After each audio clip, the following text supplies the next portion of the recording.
So everybody thinks that running a coaching business is all hanging out in hammocks and sipping Mai Tais on the beach. But the truth is it's not. Building a coaching business is one of the most difficult things that you can do in entrepreneurialism, and I'm gonna explain why. Because the truth is that the average coach makes less than $50,000 a year, and that's after 5 to 10 years in business. Now, according to Glassdoor, more than 3/4 of coaches never even make it past year 3 before closing down their doors.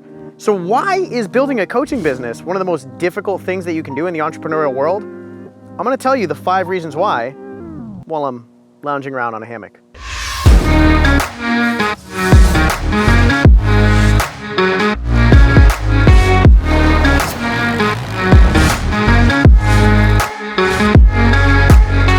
So reason number 1 that it's so difficult to launch a coaching business is because in a coaching business, you, yourself, are the product, the face, the marketing, the sales, the administration, and everything. See, when you're the product, it's very different than, say, you're selling yoga mats, right?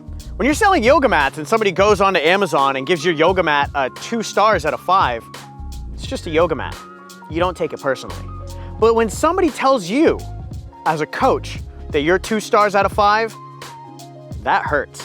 And because of that, so many coaches get caught up in perfection paralysis that it has to be perfect right out of the gate, and they never even get up and running.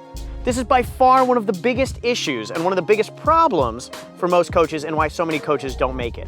Because if you're not willing to face your own shit, you're never gonna make it as a coach. Reason number 2 is the low barrier to entry to get your business up and running. All you really need is a laptop and a phone and an internet connection, and you can become a professional coach. Now, obviously, you might need to pay a little bit of money to get a certification or a training so that you can, become a top-notch coach. But the truth is, the barrier to entry to get into the coaching space is about this big compared to what it used to take to getting into the entrepreneurial space. Now, why is this an issue?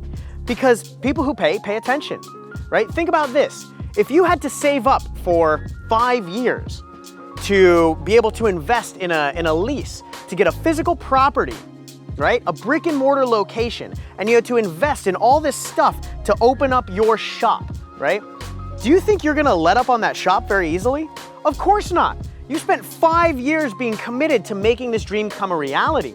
Now, if you can just become a coach because you had a dream overnight and you decided you wanted to become a coach, the next day you wake up and you start your website and you change your Facebook page and you start your social media profile and all of a sudden you're good to go. You were able to get into that business so quickly, it's also very easy for you to get out of that business. There's no real commitment level when there's such a low barrier to entry. So you've got to make sure that you're fully committed. Otherwise, you're gonna fall out of this as soon as you got into it. Number 3 is the fact that it's a crowded marketplace. It has never been a better time to get into the coaching industry, but the problem is because so many people want to get into the industry, there's so many benefits, right? You get to work your own hours, you get to travel, you get to do what you want, you get to help people, and you have the potential to make top dollar doing it. But the problem is now everybody wants to do it. Because of that, it's a crowded marketplace. You gotta make sure that you stand out above all the other coaches, which means you gotta become a professional marketer, a professional salesperson, and a professional businessman or woman first. And reason number 4 is because most coaches are actually programmed not to be successful as entrepreneurs. Now, we do hundreds of personality tests with all of our clients, and what we found is around 80% of coaches are actually programmed not to be successful as an entrepreneur. They have traits that would prevent them from being successful there. Now, what I mean by that, number 1, is they actually think that service and selling are 2 different things. When the reality is, for you to truly serve someone, you have to be able to sell them, persuade them into the training and the transformation that you're about to give them. Now, if you can't switch that programming, it's gonna be really difficult to be successful as a coach.